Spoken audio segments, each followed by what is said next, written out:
Hi there, it's Heather Coley here at Meridian Realty in Fayetteville, Georgia. And today's topic is going to be how exactly does the bank determine the value of a property? Well, most of you guys know that we do a lot of short sales here at Meridian, and one of the things that sellers get a little confused about sometimes is just how much will the bank take for my house? Well, how much of a shortfall are they going to do? So what happens is when they submit an offer to your lender, that the lender then will order what's called a BPO. A BPO stands for Broker Price Opinion. In other words, an informal appraisal. What happens is that BPO company contacts a BPO agent, and that agent will go out to the home and either do an exterior or an interior BPO. And in that BPO, what they're looking for is homes that have sold around that subject usually it's within the last 6 months. Some banks will even require it to be 3 months, but the majority is about 6 months. They're looking for recent sales, and they're also looking for properties that, like I said, are within that location. If it's suburban, it's usually about 1 mile, and if it's rural, then they would like for it to be around 5 miles at the most. And they also are looking for square footage. They want the square footage to be probably somewhere between 20 and 30% of the subject property. So as you can tell, there's lots of different factors that the banks look at, but at the same time, it affects the values in the market tremendously.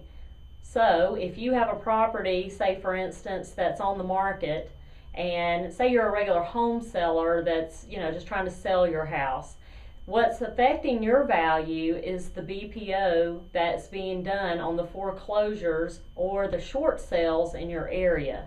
So your value can be greatly affected by whatever those values come in at.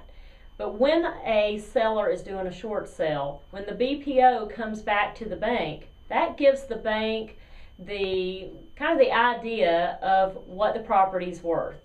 They don't want to just take that agent's word that that property is worth what that contract's for. They want somebody else's opinion, so that's where they get the other agent involved.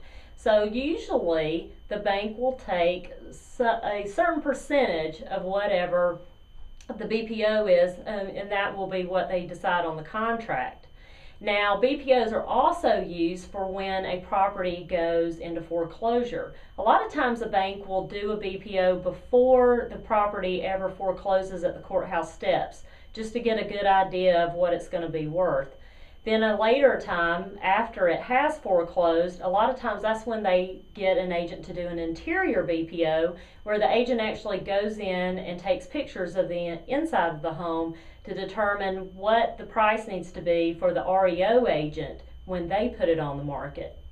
So, as you can see, your value of what your home is worth is directly affected by what these BPOs are coming in at.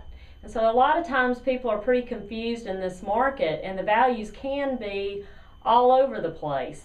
So if it's something that you're curious about, if you're kind of wondering, well, how much is my house worth now? I knew a few years ago it was worth this much.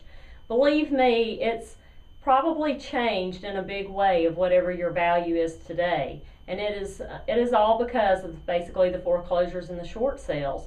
So if it's something that you are curious about, then we would love to be able to help you. And feel free to give us a call, and we offer a free market analysis of your property, and we'd love to help. And thanks so much.